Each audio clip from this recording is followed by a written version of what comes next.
the explanation of the grid, I really began to understand that, hypothetical situations are really out of the question when it comes to this. And you really have to believe. And, especially with relationships to other people, you really have to know. That's really what it is. It's about knowing. And I guess what my question is that, I can see things in other people really well. However, I can't see them in myself. And maybe that's because I don't believe in myself. And I guess I need to change that part about the grid and not say that I don't believe in myself. Well, here's the thing. First of all, give yourself a break. And next of all, realize that the way that confidence is going to come and the way that feeling of worthiness is going to come that you're really reaching for is by deliberately offering a vibration and then watching the grid fill in. Right.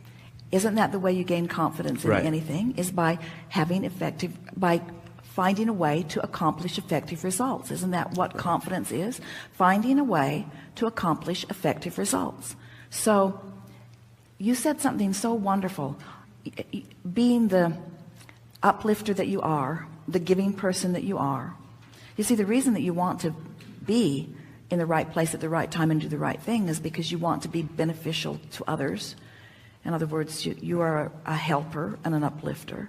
And as you talked about it, what would it be like if they all knew what you're coming to know?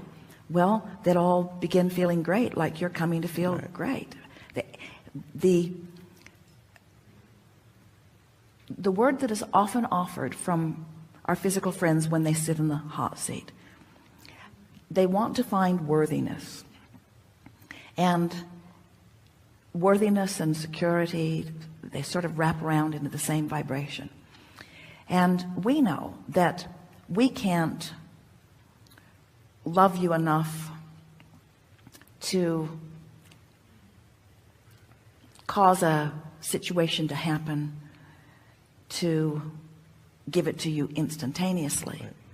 But we know that we can love you enough that, like our principal friend, we can establish a vibrational grid that when you begin to catch a whiff of it, as you have, your mother is listening to these recordings and you're catching a whiff of it, and as you catch a whiff of it, you can feel the resonance of it with you feel the resonance. And when you feel that resonance, that means that you're on the bead, you're on the track, you're on the vibration. It means that you're close enough that you're beginning to pick up on your true grid and what you truly know. And that's what worthiness, that's what the feeling of worthiness is. That's what the feeling of confidence is. It's not about the specific activity that you've accomplished.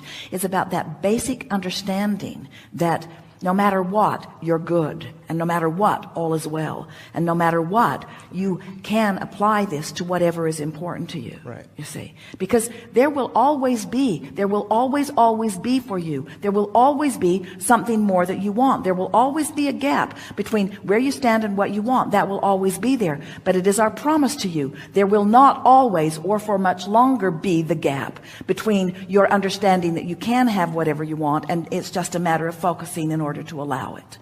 And that worthy confidence, when that happens, you ask what would happen when everyone comes to know what you're coming to know.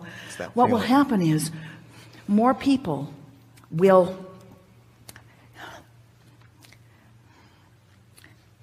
fewer people will need to try to fill the void with things that won't fill it. People are running around looking for ways to fill that void in all the wrong places.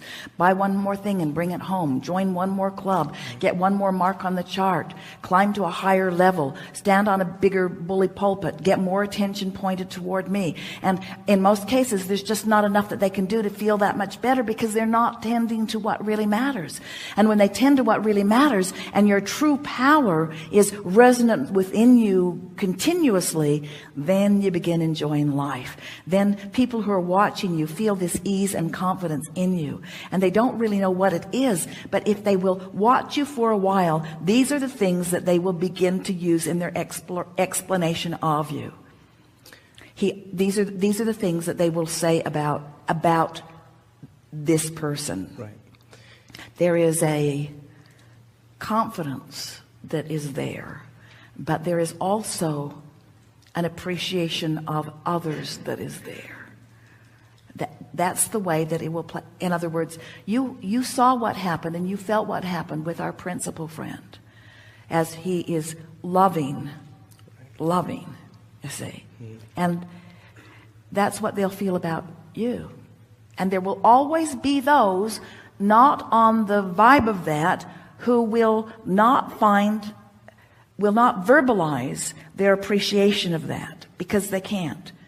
So you can't let someone who doesn't get it bother you. That's why your two questions, as they dovetail together, are so important. What would it be like if they all did it? Well, it'd be really nice. But we don't want you to wish for that because they're not all going to get it. And it has to be all right with you that they don't all get it. But you have to want it, not so that they'll get it. You have to want it so that you'll get it. But then when you want it so that you'll get it, more of them will get it. But you can't want them to get it, and that's why you want to get it. That's what messes it up. That's where it starts to go screwy. Yeah. When you do it because they need it, now you're not doing it. But when you do it because it's natural to you and because it's what your true grid is, and you click into that and you find that worthy, self-confident feeling, then everything just turns out good for you, and people will watch you. Some of them will be jealous. They're not in the vortex, but they will be, because everything's going your way. Some of them will be attracted to you and they'll want to know what you know. And when they are, you can tell them what you know. I figured it out. I finally figured it out. It's how I feel. And I can control how I feel. And as long as I'm controlling how I feel, then it's like there's this grid that fills in with good stuff. And look at all the good stuff that filled in for me because I feel good. And they'll say, well, I don't feel good. And say, yeah, that's why good stuff's not filling in for you. Try it. It's easy. Try it. It's easy. It's what we want to say to all of you. And it's easier for you to find the ease of it than it is somebody who hasn't been trying for a longer period of time. Right. The little ones are really easy. The little ones are really easy. Is that why one of the biggest criticisms I've had, pointed towards me is that I'm emotionally, not vulnerable, or, I don't necessarily connect on an emotional level with someone else because they're not there yet. You're not willing to go specific in a direction that doesn't feel good to you. Right. That's what they're trying to describe to you. Isn't it what talk to me, you say, talk to me. You need to talk to me about this thing that is bothering me. You need to talk to me about this thing that's bothering me. And unless I can get it to bother you as much as it bothers me, you're not there for me. You're emotionally unavailable to me. Right. And you want to say, you got that right.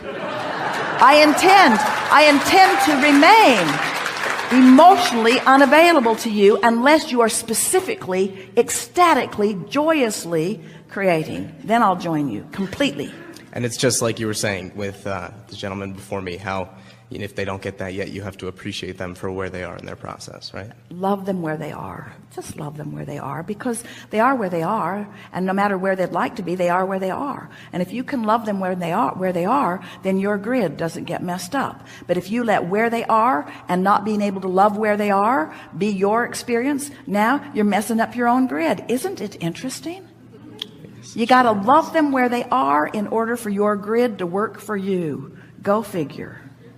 That's all I needed to hear. I appreciate it. Thank you.